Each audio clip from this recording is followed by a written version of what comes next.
I was at my family reunion, though it was hosted at my house.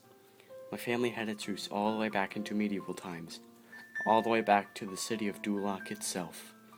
They had a strong dislike for ogres, and I didn't understand why. Outside, I noticed a peculiar piñata, so I investigated.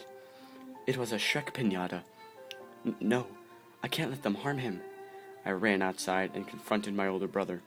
Please, do not harm Shrek. He will punish us all, I scream.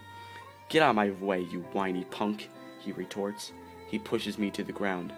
My snot-nosed rat of a brother begins to pound the piñata with a bat. I start to cry and pray to Shrek for forgiveness. Once it's smacked open, something strange happens. Instead of candy, onions fall out onto the ground. Then the ogre lord himself jumps out onto the ground, completely naked. He whispers, "This is the part where you run away." He then grabs my mother and impales her through the stomach with his cock multiple times. My father rushes me inside. I look back and I see Shrek lift up my grandfather and shove his cane up his anus. I never liked him.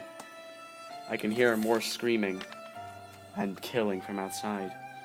My father tosses me into a closet. For a while, I keep hearing screaming, footsteps, and death. After what seems like forever, I finally open the door. Bodies, onions, and body parts litter the room. I continue through the house.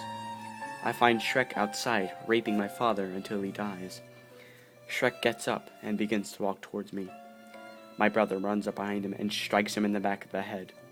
Shrek turns and says, "That wasn't very nice." He then punches my brother's head clean off.